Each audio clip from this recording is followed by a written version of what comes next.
Milord, कटघरे में खड़ा ये जो शख्स है, ये इस लड़की का बाप है। ये अपनी बेटी की शादी करना चाहता है, लेकिन शादी से पहले इस लड़की की कुछ फिजूल सी शर्तें हैं। शर्तें नहीं, पागलपन है। पागलपन? लाखों करोड़ों रुपया लोग शादियों में खर्च करते हैं, क्या वो पागलपन नहीं है?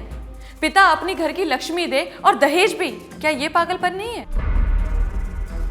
शादी ना होकर एक स्टेटस सिंबल बन गया है। जिसके पास जितना पैसा उतनी पैसे की बर्बादी। ऐसी शादी को मैं शादी नहीं मानती हूँ जज साहब। इसलिए शादी के लिए मेरी अपनी कुछ शर्तें हैं। क्या शर्तें हैं तुम्हारी? शादी में दहेज ना दिया जाए। लेकिन दहेज तो लड़के वालों ने मांगा ही नहीं है जज साहब। AC, cooler, TV, washing machine, 5 lakh रुपए और एक गाड़ी, ये सब क्या है पापा? ये सब बेटी हम तुझे दे रहे हैं, लड़के वालों को नहीं।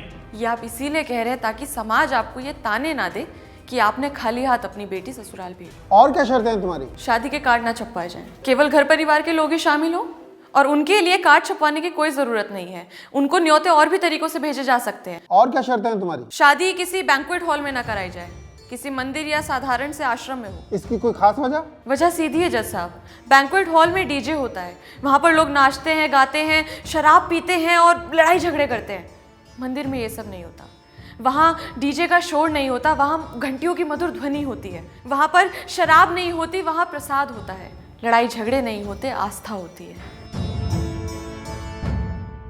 और अगर आप मेरी इन बातों से सहमत हैं तो मैं अपनी आगे की शर्तें आपको बताना चाहूंगी। बताओ। खाने में 36 पकवान ना बनाए जाएं, किसी के साथ भी पैसे या किसी भी वस्तु का कोई लेन देन ना हो। इन शर्तों के साथ कौन शादी करेगा इससे? अगर मेरी शर्तों में आपको कोई गलती, बुराई या त्रुटि नजर आ रही है तो आप मेरा विरोध कर सकते हैं, मुझे कोई आपत्ति नहीं है जज साहब। लेकिन क्या तुम्हें लगता है कि तुम्हारे ऐसा करने से लड़के वाले शादी के लिए हाँ बोल देंगे? पता नहीं जज साहब, पर मैं इतना जरूर कहना चाहूंगी, अगर वो ना करते हैं तो मुझे इस बात का जरा भी दुख नहीं है। बेटी तूने अपना तो सोच लिया, और हम इन शर्तों पे कोई शादी नहीं करेगा तुझसे, फिर क्या करेगी?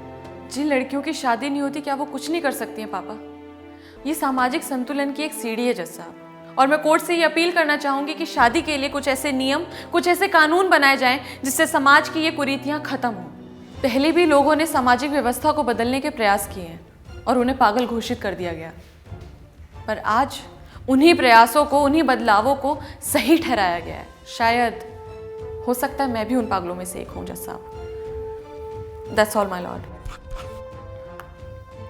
तमाम दलीलों को मद्देनजर रखते हुए ये अदालत इस नतीजे पर पहुंची है कि लड़की बालिग है और लड़की की मर्जी के बिना माँ बाप उसकी शादी नहीं कर सकते। रही बात शर्तों की, तो वो विचाराधीन है। न्यायकर्ता उस पर बैठक करेंगे और निर्णय लेंगे। अदालत बर्खास्त की जाती है।